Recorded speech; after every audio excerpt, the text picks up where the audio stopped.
మనం ఇప్పుడు టమాటా బాత్ చేస్తున్నామండి. ఫస్ట్ నూనె వేసుకోవాలి. ఫస్ట్ నేను 3 గంటలు ఆయిల్ వేసాను. ఆయిల్ హీట్ ఎక్కినాక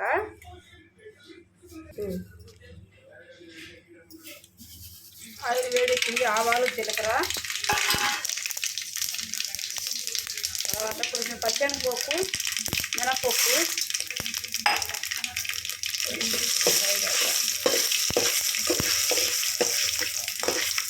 తర్వాత పల్లీలు, పల్లిపప్పు చిన్న మంట కొద్దిగా యాగనిస్తాము. నెక్స్ట్ వచ్చేసి ఉల్లిపాయ, టమాటా, పచ్చిమిరపకాయ వేసేద్దాం. బాగా ఆగాలండి. పెద్ద మంట పెడతాము.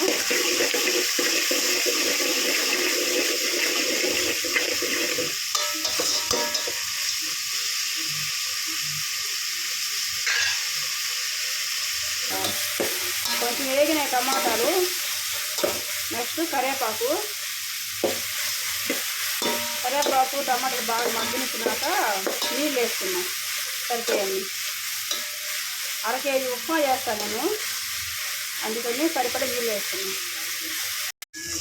పల్లీలు, టమాటాలు వేగిపోయినాయండి. ఇప్పుడు వాటర్ వేద్దాము. ఈ గ్లాస్తో 2.5 గ్లాసు రవ్వ వేసాను.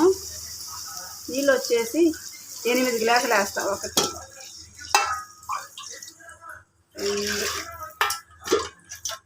3, 4, 5, 6.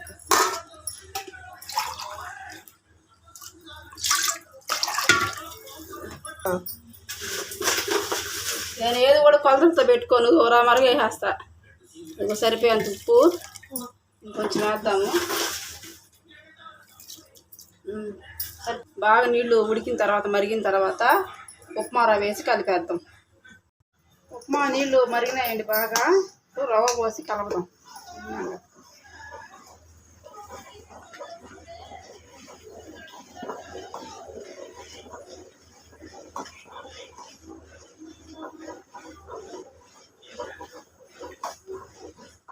కలుపుతా ఉన్నాను.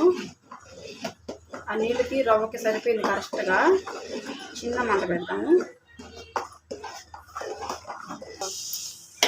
ఓకేనండి, ఉప్మా రెడీ అయిపోయింది. సూపర్గా వచ్చింది. అబ్బా, రుచి చూసి ఎలాగో చెప్పండి. ఫస్ట్ వైషు పాకేస్తున్నాను. ఉప్మా, పల్లీ చట్నీ. పాప తిను, ఎలా ఉంది చెప్పు. సూపర్. ఇట్లా అనుకొని టేస్ట్ చేయాలి. భలే బాగుంది. తిను పాప, సూపర్గా ఉంది.